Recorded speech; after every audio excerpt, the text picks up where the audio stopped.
Hey everyone, we are almost done with our color by number quilt. I'm Caroline from So Can She, and I'm so excited to share with you our second to last quilting design for our color by number quilt that you see over there. So this week, I'm so excited to share with you a echoed square design. I think you're really gonna like this. It's super easy. We're just gonna make a little 1-inch square and then we're gonna echo it all the way till we get to the top, and that's done.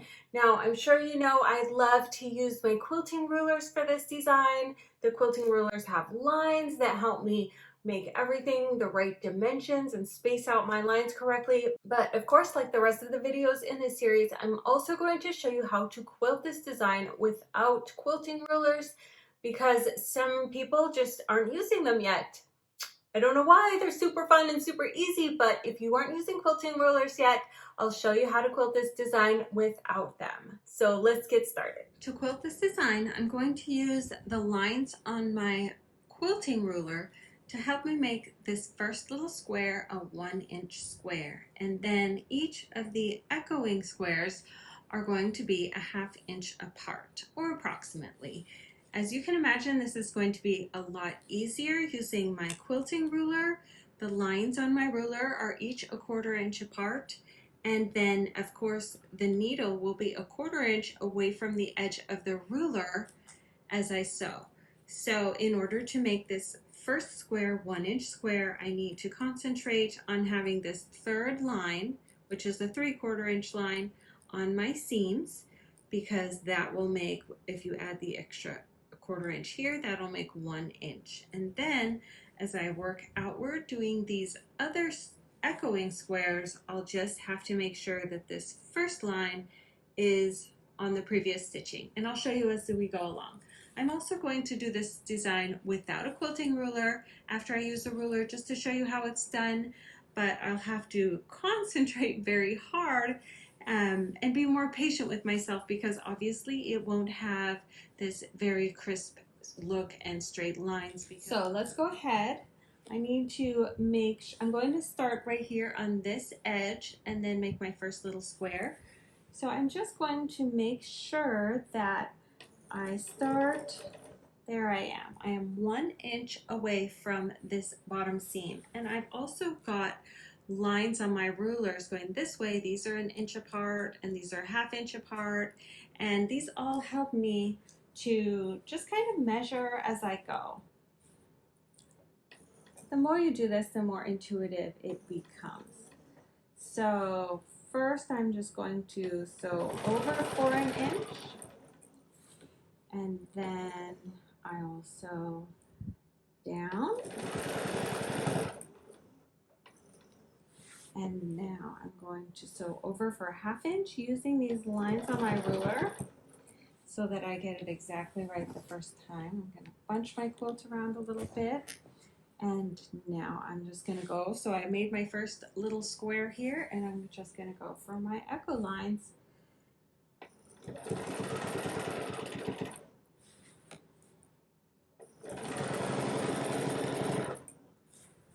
Then I'll travel in the seam.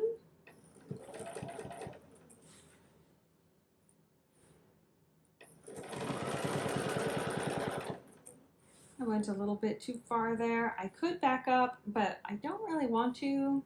I'll take 1 stitch back, but that is going to show. Luckily, my thread is a very similar color to my fabric, so it won't make a big difference.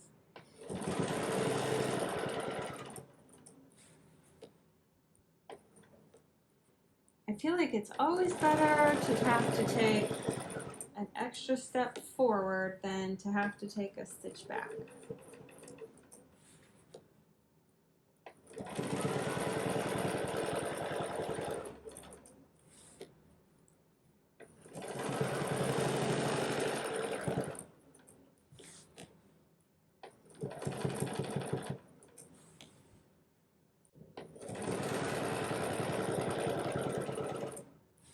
As you can see, this is a very easy design. Sewing it can get quite meditative, just like most quilting.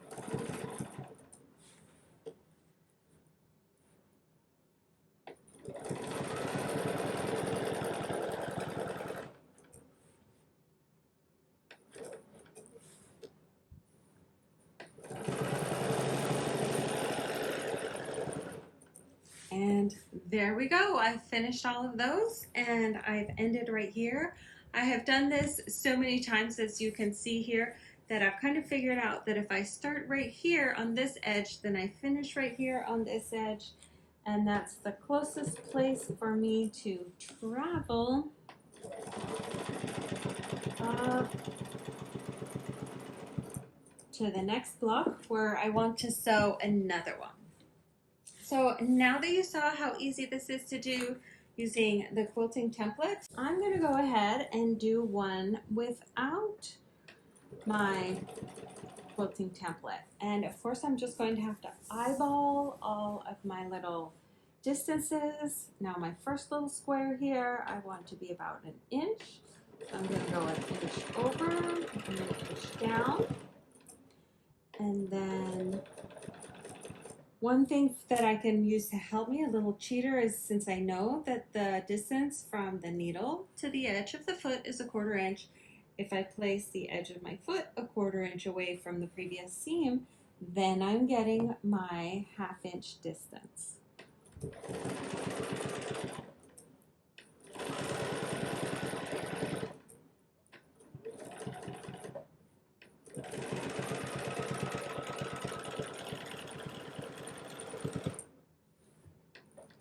And of course, when I do it like this, it's not perfect. I call it organic.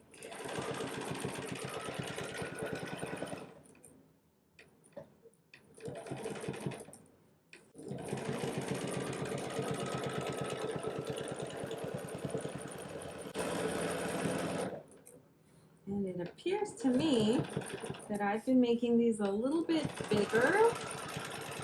So this time I'm going to end up on this side. I have fit in one less echo here doing it organically than when I did it using the ruler. But that's okay. It still looks great. If you are consistent on your quilt and you do it all with one method or another method, then nobody is going to know the difference.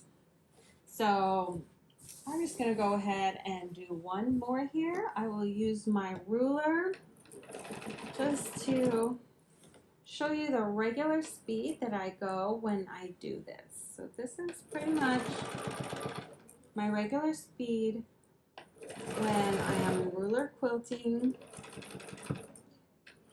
It's very meditative and relaxing, but I don't generally rush or go very fast when I'm ruler quilting.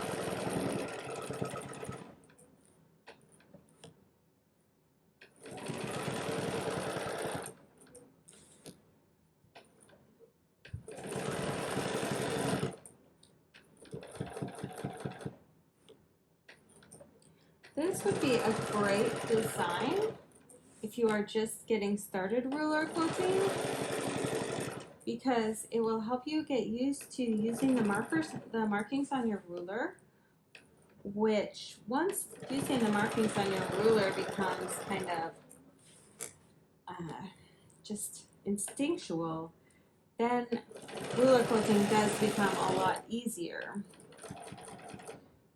And of course, quilting straight lines is one of the best reasons to quilt with rulers, because it just makes them so straight and nice.